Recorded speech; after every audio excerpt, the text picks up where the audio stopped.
বিশ্বকবি রবীন্দ্রনাথ ঠাকুরের লেখা পূজারিণী।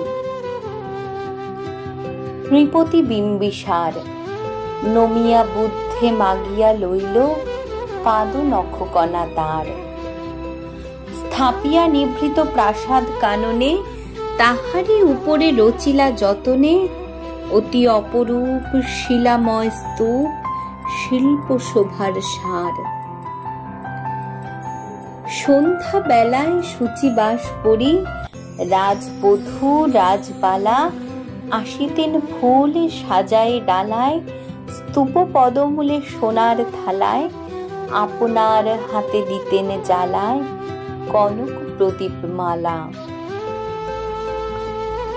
অজাত শত্রু রাজা হলো যবে পিতার আসনে আসি পিতার ধর্ম শোনিতের স্রোতে মুছিয়া ফেলিল রাজপুরী হতে সপিল যজ্ঞ অনল আলোতে বৌদ্ধ শাস্ত্র রাশি।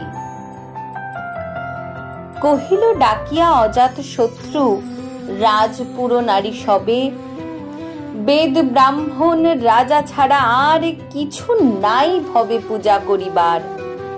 এই কটি কথা যেন মনে সার ভুলিলে বিপদ হবে। সেদিন শারদ দিবা অবসান শ্রীমতী নামে সে দাসী পুণ্য শীতল সলিলে নাহিয়া পুষ্প প্রদীপ থালায় বাহিয়া রাজ মহিষীর চরণে চাহিয়া নীরবে দাঁড়ালো আসি। শিহরি সভয়ে মহিষী কহিলা এ কথা নাহি কি মনে অজাত শত্রু করেছে রটনা স্তূপে যে করিবে অর্ঘ্য রচনা শুলের উপরে মরিবে সে জানা অথবা নির্বাসনে। সেথা হতে ফিরি গেল চলি ধীরে বধূ অমিতার ঘরে। সমুখে রাখিয়া স্বর্ণ মুকুর বাঁধিতেছিল সে দীর্ঘ চিকুর আঁকিতেছিল সে যত্নে সিঁদুর সীমান্ত সীমা পরে। শ্রীমতীরে হেরি বাকি গেল রেখা কাঁপি গেল তার হাত কহিল অবোধ কি সাহস বলে এনেছিস পূজা এখনই যা চলে কে কোথা দেখিবে ঘটিবে তাহলে বিষম বিপদপাত।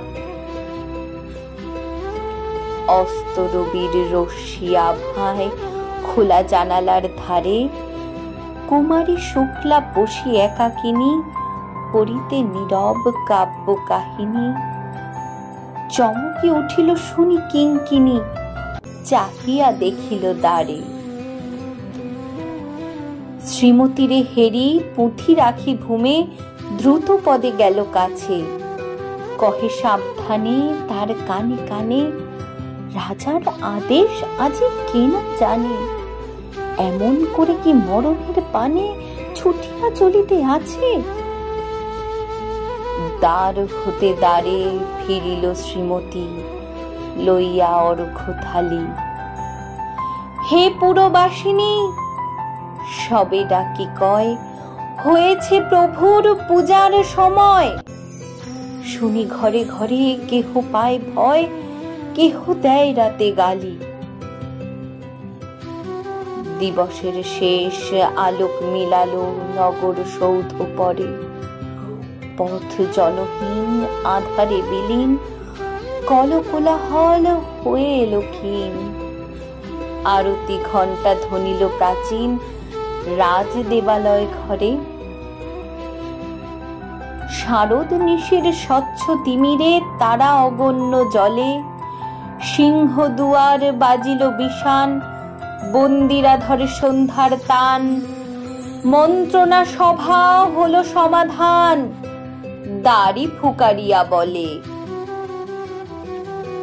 এমন সময় হেরিল চমকি প্রাসাদে প্রহরী যত রাজার বিজন কানন মাঝারে স্তূপ পদমূলে গহন আধারে জ্বলিতেছে কেন যেন সারে সারে প্রদীপ মালার মতো। মুক্ত কৃপানে পুরো রক্ষক তখনই ছুটিয়া আসি শুধালো কে তুই ওরে দুর্মতি, মরিবার তরে করিস আরতি? মধুর কণ্ঠে শুনিল, শ্রীমতী, আমি বুদ্ধের দাসী। সেদিন শুভ্র পাষাণ ফলকে পড়িল রক্ত লিখা, সেদিন শারদ স্বচ্ছ নিশীতে প্রাসাদ কাননে নীরবে নিভৃতে, স্তূপ পদমূলে নিবিল চকিতে শেষ আরতির শিখা। নমস্কার।